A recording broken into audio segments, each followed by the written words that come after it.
It is a rare feat for a game to instill the same sense of awe and wonder as it did when you were a child. For many of us that were young in the Xbox 360 days, Oblivion was the game that either introduced us to the Elder Scrolls world or built off what we already knew from the Morrowind entry years before. Being a kid in the 2000s myself, I fell into the same camp as many of you.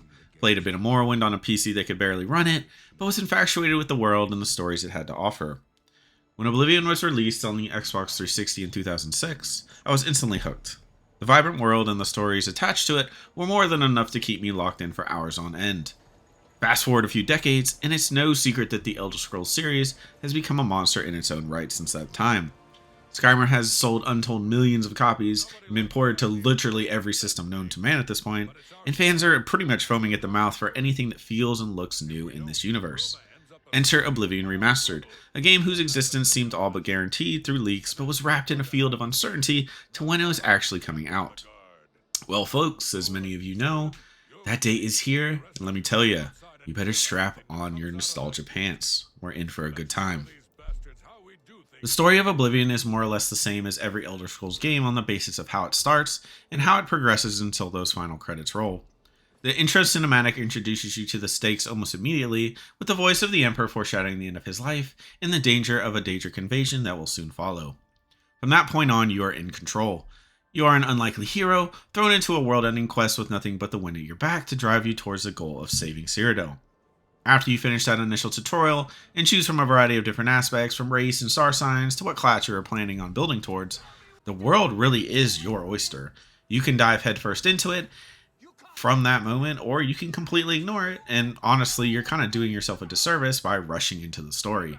This isn't to say that the story is bad at all, and in fact, I would go out on a limb here and say that Oblivion's story was one of the ones I enjoyed the most out of the entries so far, but it can be completed relatively quickly. Without giving too much away, the basis is you are tasked with finding the Emperor's long-lost heir and helping him realize his destiny as the savior of Cyrodiil.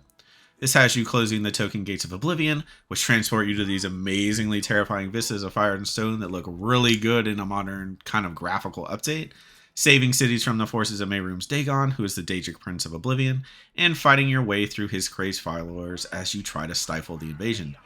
That is pretty much it from a main story perspective. There are a few twists and turns that'll make the revelation of some things interesting, but they can feel few and far between in some cases. It's short and you can realistically finish it quickly within 7 hours, I would say, about, if you are intent on doing so, but it really shouldn't be your focus in those first few hours. What you should be doing as soon as you step outside that sewer grate is forgetting that the story even exists and instead digging into what I think is the best part of Oblivion, the world and everything attached to it. The world of Oblivion Remastered is what I consider to be its strong suit. Though the remastered version doesn't have the same level of bright colors and really does suffer from quite a bit of stutters in the open world, it's more than what I would consider a pretty game by every extension of the word. Even on my base PS5, I found myself saying wow more than a few times in regards to the various landmarks that are scattered throughout the world, from the Oblivion Gates to the dozens of dungeons and other structures in the cities. Everything has a very polished look to it, and I really have to commend the developers over at Virtuos for the job they did. On the topic of stutters, I can get past them personally, and I found that disabling motion blur and screen space reflections more or less gets rid of them, but they can still occur when you first leave a dungeon or enter a city. But other than that, you're in for a treat. The wilderness outside the cities looks great, albeit a little empty as far as the enemies and the NPCs roaming it, and cities feel just the right amount of alive with tons of stuff to do.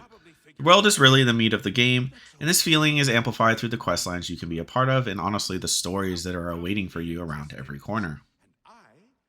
There are half a dozen major guilds you can join, from the Dark Brotherhood to the Mages Guild, and honestly no niche of character should feel left out. Want to embrace the dark path of an assassin? You can totally do that. Want to play the role of Robin Hood and steal from the rich and give to the poor? Also easily attained. There's a guild for that too.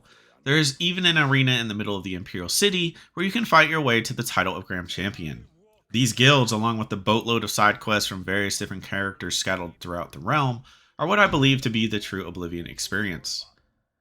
You really should make an effort to go out and join as many guilds as you want, and if you lose interest in one, there are plenty more you can try. These guilds, as well as the world, are held together by the huge variety of characters that call it home. Long gone are the stiff facial expressions from the original game, and honestly, they have been beefed up in an impressive way that shows emotions for the tone of the conversation the player is having with them. If an NPC is angry or sad, you'll know from the moment they engage with you. Virtuos even kept the token camera zoom in when you talk to someone to retain that very unique feel of the original. You got everything from traders and merchants to dukes and duchesses, and really everything in between. If you know and love the Bethesda formula of NPCs, you will feel right at home, I promise you. The gorgeous world, paired with the fact that there is literally something to do at every corner of the map, really does give you an open playground to do more or less what you please. I really can't reiterate enough that you as the consumer are doing yourself a disservice if you don't stray off the beaten path at least a little bit. There's a whole nother story outside the main questline that allows you to form your characters into the legend you want, and it is more than worth it to at least give everything a try once. I knew exactly the path I was going to take and the guilds I was going to join based on my Xbox 360 playthrough decades before, and I still found myself roaming off the beaten path every opportunity I could.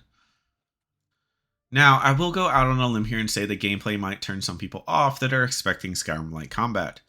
This is where I think it really treads the line of a remaster as opposed to people saying it was a remake, because the game systems are very much still here, and it very much still feels like Oblivion. This isn't a Skyrim combat upgrade, this isn't anything new, this is literally just Oblivion. The game's combat is very simple in the normal difficulties, and anything above normal you're going to be suffering just because the difficulty scale is wild. And it usually dumbs down to smacking the enemies with the strongest weapon at your disposal, or honestly blasting them to bits with your spells, and that is pretty much it. I would go as far as to say that the system is very basic, but on the same note, you have access to such a wide variety of weapons and spells that I think anyone can have a good time with it, if they can get past the repetitive nature of most of the fights. For example, I've always been a slave to the single-handed longsword type in these games, but even I find myself leaning towards daggers and other weapons, just because they pretty much improved every game system as far as how they handle, and like how the animations that are attached to each weapon look. No two weapons look the same when you are attacking enemies, and it really comes off as one of those minor things that I think longtime fans of the series will really enjoy. It isn't overly animated to the point where it feels like a new game entirely, but it's just good enough to pass in the modern age. Mostly everything else is untouched as far as how the combat handles. You can still quickly cast a spell without pausing the game or equipping it to your right hand. And honestly, I think a lot of people are going to be coming straight from Skyrim without any prior time in Oblivion are going to be really happy with how seamless magic can feel when you're fighting. You can have a sword in your right hand and a shield in your left and still cast as many spells as you want without anyone to tell you the difference besides your magic bar, honestly.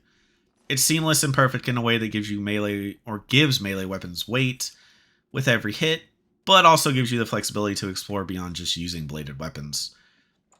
You of course still access to the most fun build in the game, which we all know is the Stealth Archer, and ranged combat can feel good with the bows and most of the magic abilities for the most part. As far as the skill system goes, it has been totally revamped. What was once a battle of min-maxing has now been simplified in a way that makes it less about what you level up in your skill tree, but more about what you actually use.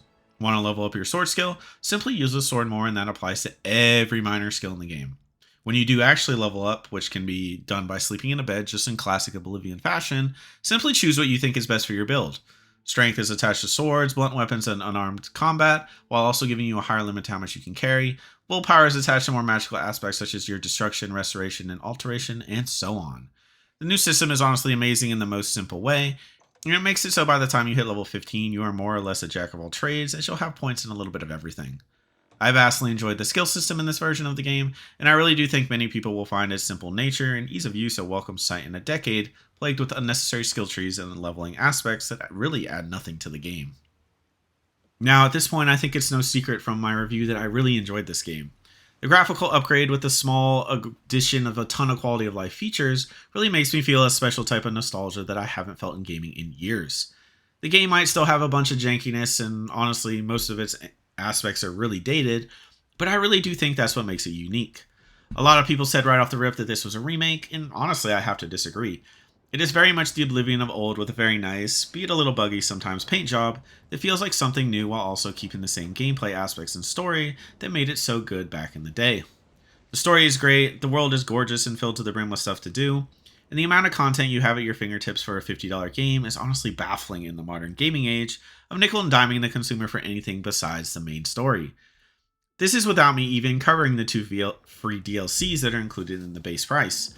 Knights of the Nine and the Shivering Isles are both 15 plus hour campaigns in their own right, with the Shivering Isles being one of my most favorite DLCs ever released in the Elder Scrolls series, besides Dawnguard.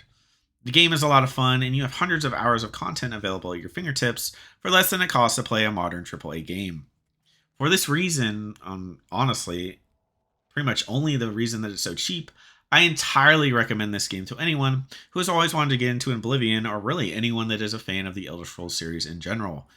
Many of us old heads consider Oblivion to be one of the best entries released, and now that you can play its modernized version, you really have nothing to lose. She's here, she's back, and she's all prettied up, just waiting for you to take the dive. As always, I hope y'all have a good rest of your day, good rest of your month, a good rest of your year, and I will see you next time.